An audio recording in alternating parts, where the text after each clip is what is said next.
രാഷ്ട്രപതി സ്ഥാനാർത്ഥിയെ തീരുമാനിക്കാൻ ഭരണപക്ഷവും പ്രതിപക്ഷവും ചർച്ചകൾ സജീവമാക്കി. NDA സ്ഥാനാർത്ഥിയെ നിർണ്ണയിക്കാൻ 3 കേന്ദ്രമന്ത്രിമാരുടെ സമിതിക്ക് കഴിഞ്ഞ ദിവസം BJP ദേശീയ അധ്യക്ഷൻ അമിത് ഷാ രൂപം നൽകിയിരുന്നു. സമിതി അംഗമായ കേന്ദ്രമന്ത്രി വെങ്കയ്യ നായിഡുവുമായി അമിത് ഷാ പ്രാഥമിക ചർച്ചകൾ നടത്തി. അതേസമയം സ്ഥാനാർത്ഥി നിർണ്ണയത്തിന്റെ 2ാം ഘട്ടത്തിലേക്ക് പ്രതിപക്ഷം കടന്നു. കഴിഞ്ഞ മാസം കോൺഗ്രസ് അധ്യക്ഷ സോണിയാഗാന്ധിയുടെ അധ്യക്ഷതയിൽ പ്രതിപക്ഷ പാർട്ടി നേതാക്കൾ യോഗം ചേർന്നിരുന്നു. ഇതിന്റെ തുടർച്ചയായി 10 പ്രതിപക്ഷ നേതാക്കളുടെ സമിതി ബുധനാഴ്ച യോഗം ചേരും. കോൺഗ്രസ് നേതാക്കളായ Mallikarjun Kharge, Ghulam Nabi Azad, CPM general secretary Sitaram Yechury, JDU നേതാവ് ശരത് യാദവ്, RJD നേതാവ് ലാലു പ്രസാദ് യാദവ് തുടങ്ങിയവരാണ് സമിതി അംഗങ്ങൾ. സമവായ സ്ഥാനാർത്ഥിയെ ഭരണപക്ഷം മുന്നോട്ട് വെച്ചാൽ പരിഗണിക്കാമെന്ന നിലപാടിലാണ് പ്രതിപക്ഷം. എന്നാൽ അത്തരത്തിലൊരു ശ്രമം ഭരണമുന്നണിയുടെ ഭാഗത്തു നിന്ന് ഇതുവരെ ഉണ്ടായിട്ടില്ല.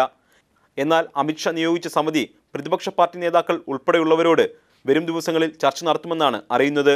രാഷ്ട്രപതി തെരഞ്ഞെടുപ്പിനുള്ള വിജ്ഞാപനം ബുധനാഴ്ച ഇറങ്ങും. ജൂൺ 28-നാണ് നാമനിർദ്ദേശ പത്രിക സമർപ്പിക്കുന്നതിനുള്ള അവസാന തീയതി. മത്സരം ഉറപ്പായാൽ ജൂലൈ 17-ന് വോട്ടെടുപ്പ് നടക്കും.